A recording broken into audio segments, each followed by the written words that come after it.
Hello, wonderful people, and welcome back to Coffee Over Apples. My name's Steph, and thank you for coming today to witness my drawing of a bookmark and review of The 7 Husbands of Evelyn Hugo.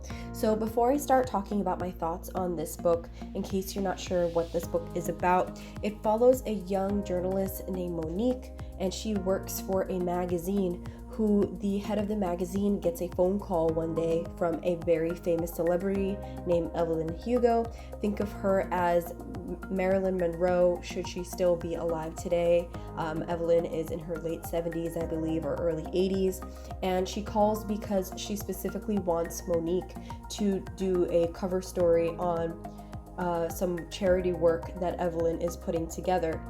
And so Monique goes to meet with Evelyn, who then confirms that she led Monique there under false pretenses and actually intends for Monique to write her biography on her behalf. So it is such a riveting tale that talks about being a female and trying to make it in Hollywood in the 1950s, throughout the 80s, and a story of sexuality and what is the sanctity of marriage and the meaning of relationships. So one of the first things that I wanted to talk about was the Hispanic representation in this book. Evelyn comes from a family of Cuban immigrants, so she is a first-generation American immigrant, and she ends up kind of whitewashing herself in order to fit the stereotype of what a sexy woman in the 1950s means for a Hollywood screen. And in that time, it would have been lighter hair, lighter skin, a certain kind of physique, and also fitting different kinds of what we would consider stereotypical female roles. So she ends up kind of telling her story of how she navigated through those challenges over many decades in order to become the success that she would now be known for. And a significant part of that story that really stuck out to me was a moment when she overhears her maid, who is Hispanic, speaking in Spanish to her mother on the phone and talking negatively about Evelyn in her presence, not knowing that Evelyn is actually Cuban and is fluent in Spanish. And the reason why this moment stuck out to me was particularly because not the fact that Evelyn was upset that she was hearing someone talk bad about her, but she realized in that moment how she could not be angry with the maid for assuming that Evelyn was white when she completely erased all aspects of her Hispanic culture. And so it kind of made me reflect as a Hispanic woman who is not fluent in Spanish, how there are different kinds of thought processes within Hispanic communities. And I hope that this is not in the case for all Hispanic communities. I am just speaking from personal experiences, but from personal experiences, either being a Hispanic who speaks fluently both English and Spanish, but then getting criticism and being stereotyped for having an accent in English, for being bilingual, or for not being fluent enough in my native language, and so getting this negativity as far as, can I really call myself Hispanic?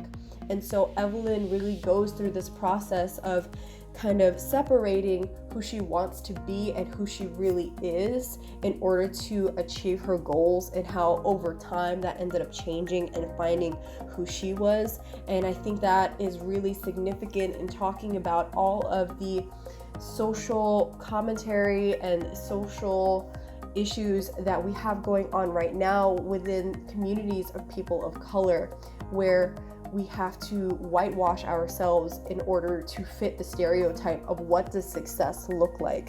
And so that kind of leads into this larger dialogue as to the shifting climate of what is American culture. And I really appreciate that Evelyn Hugo was able to shine a light on how those stereotypes were brought into common conversation and just kind of common expectations and evolved throughout the years. And so that part of the book specifically resonated with me. Another part of the book that I think is most important to talk about is representation of LGBTQ plus culture and stereotypes and expectations. There's a portion of the book where two characters are talking about the meaning of bisexuality, and they're talking specifically about this kind of preconceived notion that a lot of people might feel as to dating someone or being in a relationship with someone who is bisexual, and this kind of fear that they might have that they will never be able to satisfy their partner who is bisexual, because there will always be another piece of the puzzle that they cannot provide for that person, and so that person might go and try to seek those needs from somewhere else. And so the characters in this book have a dialogue about how that is a misconception, and that if you love someone and you truly care about that person, the fact that they are bisexual has nothing to do with this idea that they are going to have to go out and search for something that they cannot be satisfied with their current partner.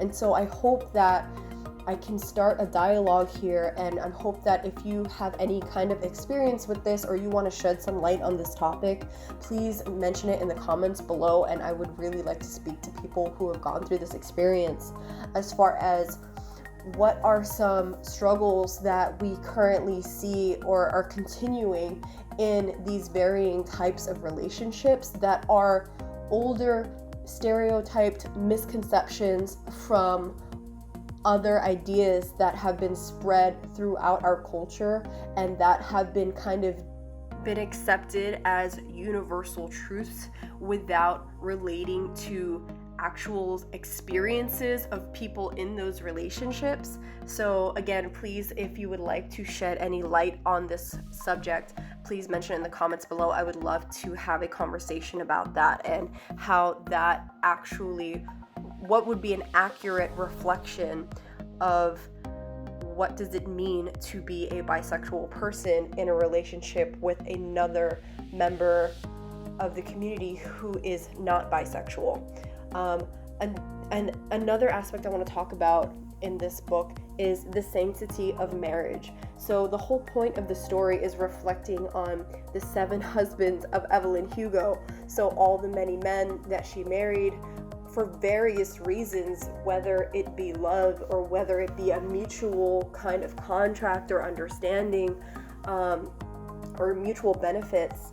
And so there is a portion of the book where it talks about what is the meaning of a marriage and what is the classic idea of, is a piece of paper or is a court-signed document the legitimizing factor of marriage, and what does that mean? And so I enjoyed that they had this conversation in many different ways of characters using this legal document and saying that they are married or not married depending on the circumstances. But really what it came down to was marriage is an agreement between two people. And I'm actually going to quote a few lines from the book here. And it says, "We don't need any government documents or witnesses or religious approval. It doesn't really matter. I've always wanted to marry you. It never occurred to me that we could, that we didn't need anyone's approval." And so I think that's really reflective of as to what does marriage mean between you and your partner. So that is not delegitimizing different forms of marriage, whether you feel that marriage is a religious contract or a legal document, but just that for these characters, they were so busy focused on what is the societal expectation of a legitimized marriage, and it took them so long to realize that a marriage is a commitment between two people that is mutual. And so I think it's really interesting as time goes on, and if we reflect on cultures throughout the world that have shifted their definitions of marriage, both in societal expectations but also in legal and religious matters, that no matter what the case, marriage is an agreement between two individuals, regardless of their differences, as to agreeing to be there for each other through various trials and tribulations that life may put in your path. So I feel like Evelyn Hugo is in my top 10 list of favorite books of 2020. I have so many things that I want to say about this, but I really want to start a dialogue with people who have read this and how it has impacted their views of societal expectations and whether you agree or disagree. Like, I love having conversation about these kinds of subjects. So please leave a comment below of what you think. I really hope that you enjoyed watching this review video. I wanted to do a drawing that's kind of reflective of relationships between main characters in the book. So I hope that you enjoyed this as much as I enjoyed creating it. And if you want to talk more about it, my links are in the description below. And I hope you have an amazing and wonderful day, and I'll see you next time. Bye, guys.